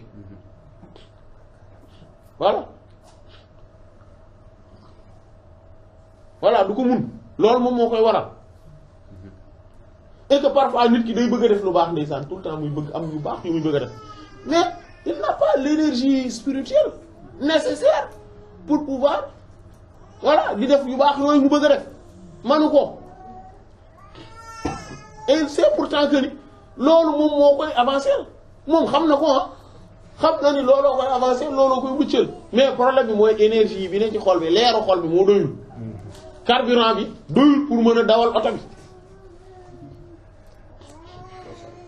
voilà wala moteur bi baaxul oto bi du dem c'est ça xol moo mel noonu. léegi lan ngay renforcer énergie bi.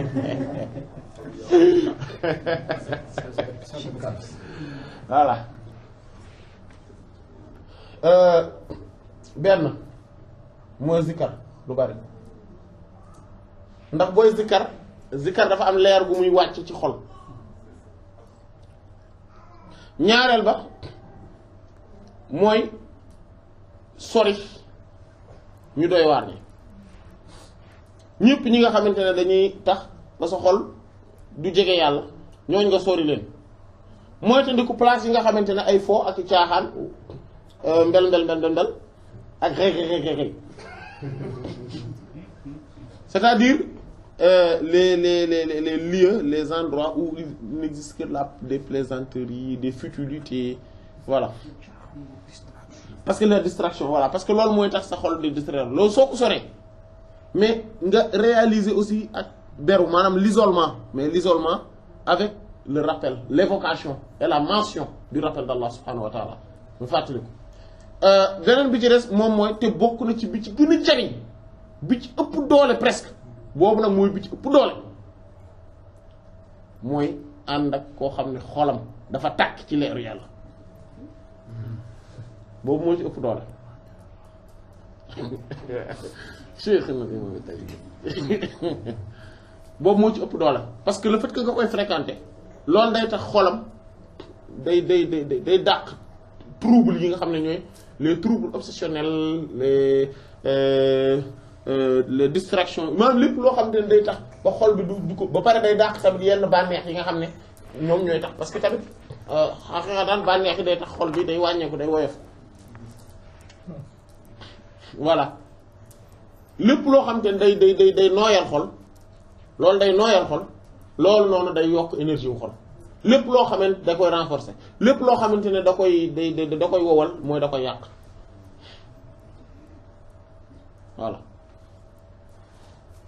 voilà am na ay kii benn exposé publication moo ci defoon fan yi ci yi nooyal xol ak yi wowal xol voilà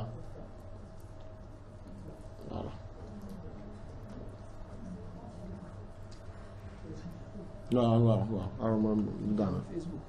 waaw woowu moom xol nag al aasi mooy adi mooy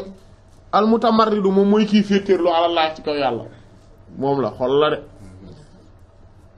waaw féetéerlu mutamarrid c'est-à-dire c'est qui se rebelle voilà contre Allah c'est le cœur voilà c'est le cœur donc qui désobéit et qui se rebelle contre Allah subhanahu wa ta'ala voilà wa innama li am ba des mooy assaari lay daw ilal a'da'i ci yaram yi